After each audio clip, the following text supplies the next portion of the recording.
Welcome to this channel. We're going to be talking about parts of a circle, and please sit very well because we're going to do a lot of work. A circle is a simple closed curve. It has no sides and no corners. That is so simple, very easy to understand. A circle is a set of points on a plane that are positioned at the same distance from a fixed point. And now, you need to understand this. Here, the fixed point O is called the center of the circle. So that middle part. The distance from the center to any point of the circle is called radius. As you can see, very easy. Examples of things that are in a circle form, we have compact disc bangle, wheel, and so many other things. We have a lot. Let's talk about a semicircle. Now, half of a circle is called a semicircle. So when you draw your circle and you divide, half is called a semicircle. Now, let's talk about the parts of a circle. Wholesomely then we define. The first one is a center, followed by radius, followed by circumference, followed by diameter, followed by chord, followed by tangent, followed by arc, followed by the chord, followed by the sector, and lastly we have a secant. It is so easy to understand, by the way, because we're going to define all the parts. A center is a point in the middle of a circle, so that middle part is called center. Radius, the distance from the center to any point of the circle is called radius.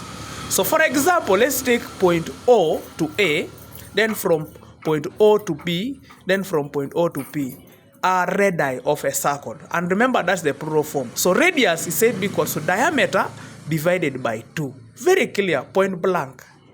So let's talk about the circumference. The distance around the outside part of a circle is called circumference. So even the baby has understood that one. So let's talk about a semicircumference. Half distance around the circle is called semicircumference. I know these words are somehow new to you for people who are watching for the first time. So let's talk about chord.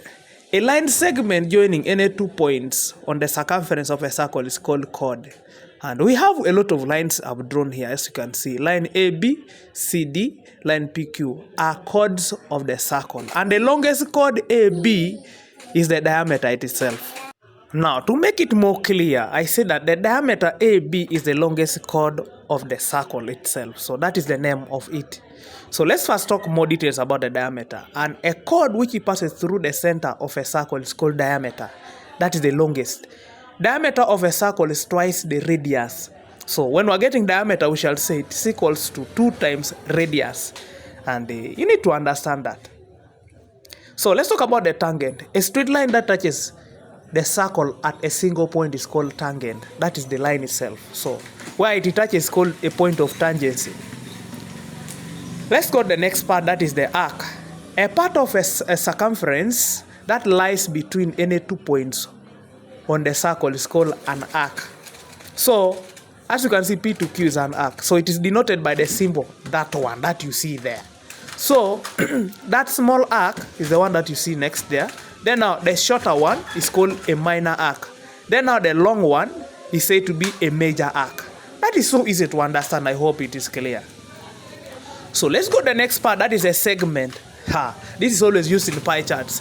The area inside a circle enclosed by an arc or a chord, and a chord itself. So let's go to the next part, and that is a sector. The area enclosed by an arc and 2 radii is called sector. So secant, a straight line that intersects a circle at 2 points is called a secant. So you can find that it goes beyond. In other words, if a chord is extended on both sides, it becomes a secant. So it is time for us to recall what we have just gone through. We have the center, we have the radius, without forgetting the circumference. And never ever forget the chord. Don't forget the diameter itself. There's another one that you must not forget, that is the tangent, if you're in P6, P7. We also have the arc. Remember, there's a major arc and a minor arc. We also have the segment, we have the sector, and lastly, a secant line. Very easy.